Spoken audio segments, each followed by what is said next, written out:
Hey, what's up, everybody? Welcome back to My Twisted Life and TV. I am Poetry. You are here for another recap and review of Insecure. This is our final season, season 5, episode 1, the season premiere. Reunited, okay. Or is it reunited? Okay. I'm not sure because the reunited okay had a question mark and an exclamation point at the end. So I didn't know how to take that. I think the title was just as confusing as what happened in this particular episode. I honestly don't even know what happened in this particular episode. I watched it with my own eyes and I left feeling very confused. As the season opener, I could have had more. I don't know what the more could have been, but I think I could have had more. So it's 2 months after the end of last season, although it's 2 years for us, but it's 2 months after the last season, and everybody is heading up to Stanford for their 10-year college reunion. I didn't know colleges had reunions. Maybe it's, yeah, I didn't know colleges had reunions. My college, for all I know, ain't never had no reunion. My class, not that I know of. Well, if they did, it would have been a 5-year. My 10-year would be in 4 more years. So I don't know, maybe we have a 10-year reunion too. I'd be shocked. It ain't like I know none of them people. I don't remember not a soul, not even a teacher's name. But anywho, they all heading up to Stanford. Tiffany, Derek, and Kelly, they all together. Molly, she's up in there, got her little Stanford sweatshirt on. Issa, she got her Stanford sweatshirt on too. Her and Molly seem to be 20. There is an awkwardness between these two. Now we know that Molly is still having a lot of heartbreak over her breakup with Andrew. Remember that happened last season. It's 2 months later. You know, when people have a heartbreak, they change their relationship status on the internet. They start posting selfies. She's not even posting selfies of her whole face though. Like Kelly, like, this is really weird that she only posting the eye. That's all she doing. All these selfies with just her eyes, or just and then she posted like deep quotes like, only stars could be seen when there's darkness or some stuff like that. So we know Molly's still going through with the heartbreak over Andrew. But the last we saw of Issa and Molly, they had got together in a restaurant. Like I said in that particular season finale, we didn't get to hear what they said. So I wasn't sure if that was still an awkward situation like the brunch that they had later on, like they had earlier on that season, or if they were able to reconcile and become friends again. Well, it seems like they were able to reconcile, but the friendship is still questionable. They don't even know how to be around each other again.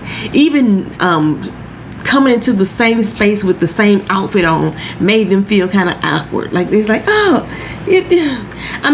they even was like, Issa was like, I sleep in this, and Molly was like, I don't know if they were trying to purposely find difference between them. I don't know, but it was weird. It was odd. Kelly at the reunion found out she dead, y'all. She dead.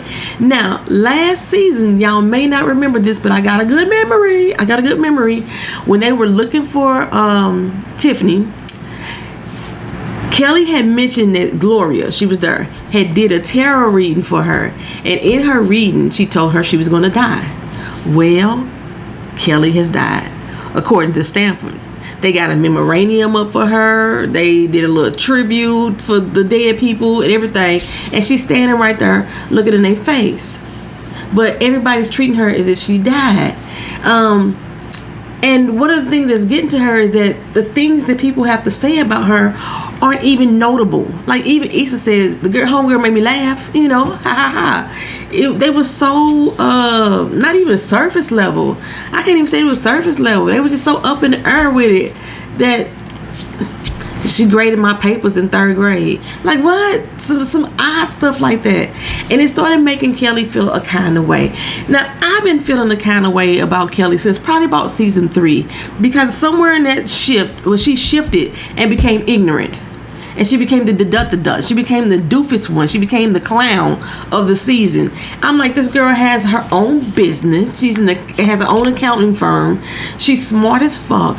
But y'all got to make her stupid. We already knew that she was promiscuous, but now she got to be stupid too. And so the things that people are remembering her for are like worthless little things. She loved green Jello. Baby, red Kool-Aid was her favorite. That's the type of things they are remembering about her. She have stuff she don't even remember. You know what I'm saying? That they remembering. Just like little Penny Annie stuff. So we also last season, like I said, we ended the season looking for Tiffany. I forgot the storyline that was going on the TV show. We was looking for one girl too. We never found her, but they had a reunion show. I think Ray J did it. Yeah, I don't know if we're gonna have that type of stuff this year where they're watching the TV show. I'm not sure if we're gonna have that and not this year, but we never really deal with Tiffany's postpartum depression. We come back 2 months later, and everything between her and Derek is a-okay. It seems that she has possibly gotten over her postpartum depression, or she worked through it, because she's even able to, she's able to leave the baby and feel comfortable about leaving the baby, not stressing about it, not feeling odd about it, And her and Derek seem to be just like walking down memory lane, remember why they loved each other. Everything seems to be good between them. And apparently everything seems to be good between her and Kelly as well.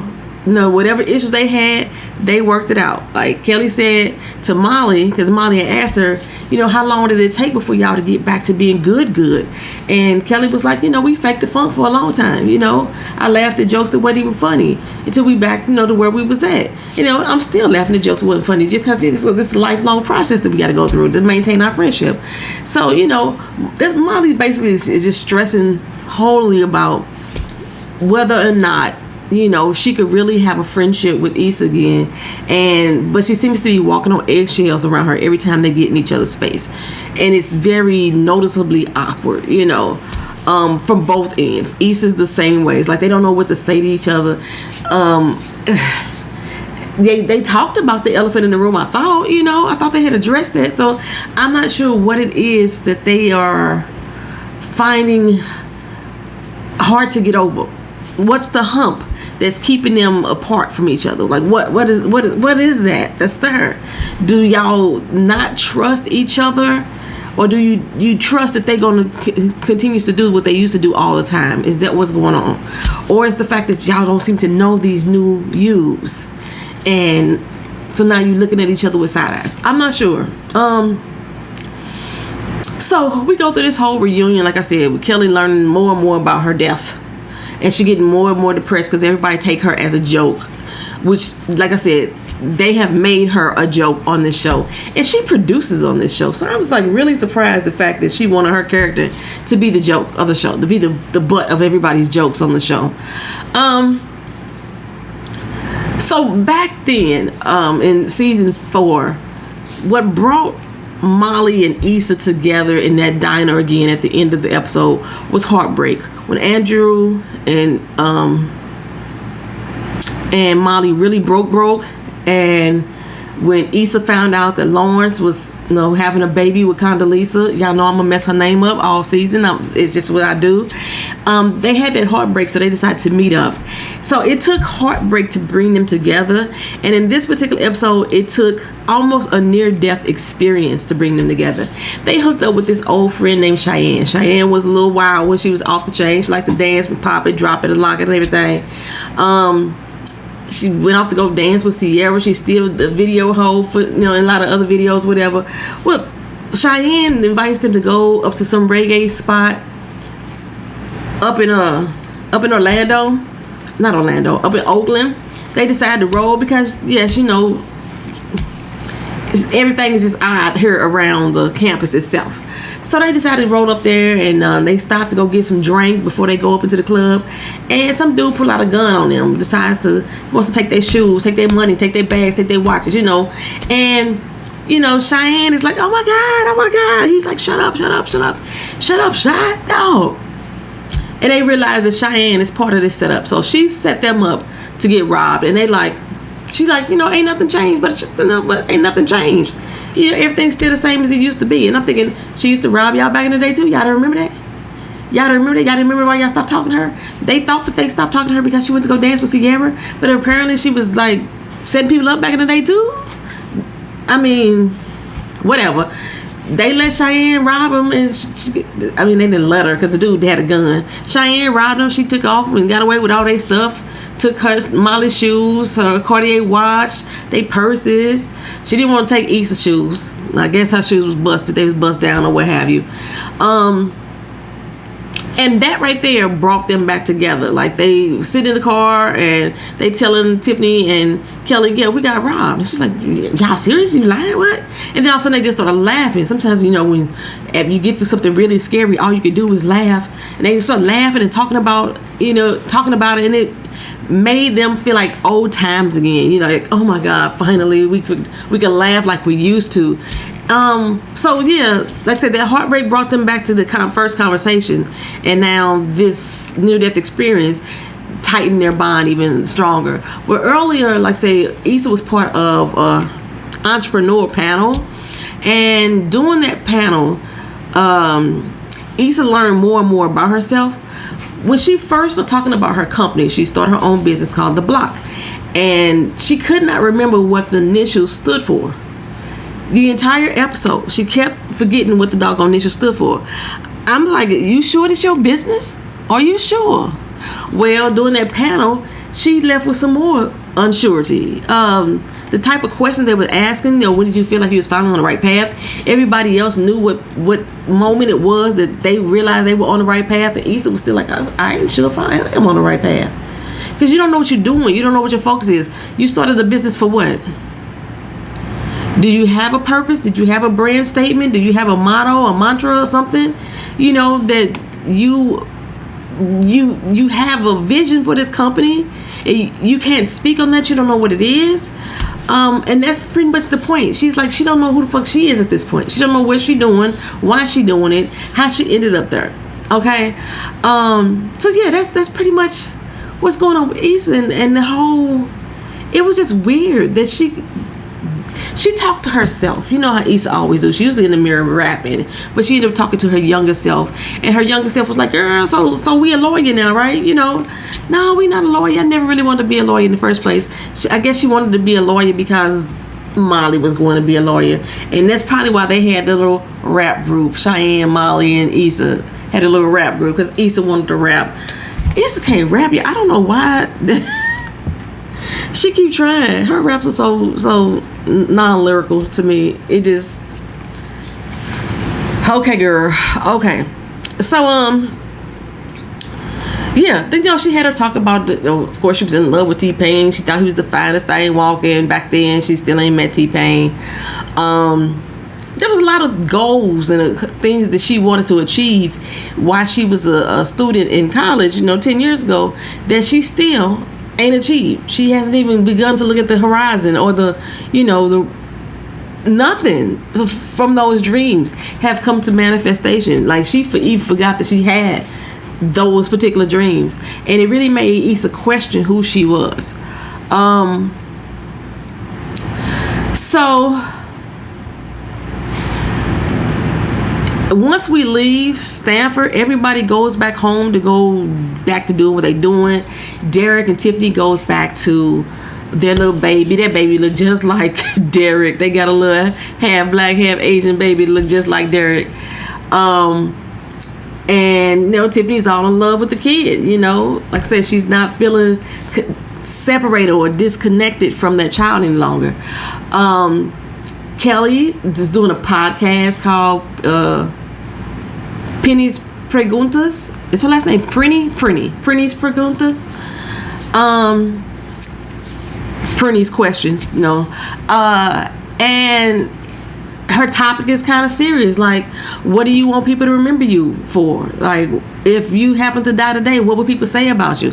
I hate to ask that question. I don't even think, honestly, I don't even think I will have a funeral. I told my daughter not to have me a funeral, because I look at the people that's in my life right now, and honestly, there aren't too many people that's present. There's people in my life, but they're not present for me. You know what I'm saying? I think you understand what I'm saying. Like, there's not people that just call me up on a regular basis and be like, hey girl, how you doing? How's the family? Da-da-da this.